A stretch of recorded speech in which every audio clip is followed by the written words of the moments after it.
সালামু আলাইকুম। প্রিয় দর্শকবৃন্দ, আপনারা যারা এতদিন আমাকে প্রশ্ন করেছেন ফেসবুকের পোস্টগুলোর টাইম ট্রাভেল করা যায় কিনা এবং কিভাবে টাইম ট্রাভেল গুলো করতে হয়, এসব বিস্তারিত ভিডিও নিয়ে আপনাদের মাঝে আজকে হাজির হলাম। আপনারা সম্পূর্ণ ভিডিওটি দেখবেন এবং ভিডিও থেকে জানতে পারবেন কিভাবে একটি ফেসবুকের পোস্ট টাইম ট্রাভেল করা যায়। ধন্যবাদ। চলেন আমরা এবার ফেসবুকের পোস্ট ট্রাভেল গুলো দেখে আসি।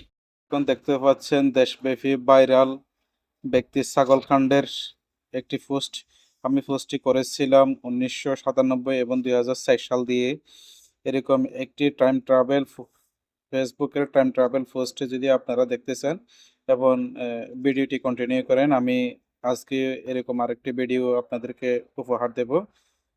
আপনাদেরকে মজিলা ফায়ারবক্সের সাহায্য নিতে হবে। আমরা মজিলা ফায়ারবক্সে www.web.facebook.com লিখে সার্চ করি। আমরা যে রোবট নয় সেটি প্রমাণের জন্য এই কোডটি পূরণ করতে হবে। এখন আমরা দেখতে পাচ্ছি মজিলা ফায়ারবক্সের ইন্টারফেস। মোবাইলটি ডেস্কটপ মোডে কনভার্ট করি।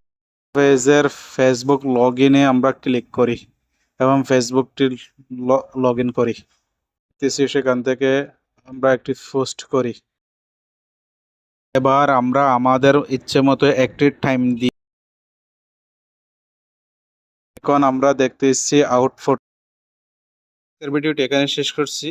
এই ভিডিওতে যারা শিখেছেন এবং জানতে পেরেছেন ফেসবুকের টাইম ট্রাভেল সম্পর্কে, যাদের প্রয়োজন হয়েছে এবং যাদের কাজে লাগবে, যাদের উপকারে এসেছে মনে করেন ভিডিওটি, তারা সবাই শেয়ার করে দিবেন এবং লাইক শেয়ার করে দিবেন।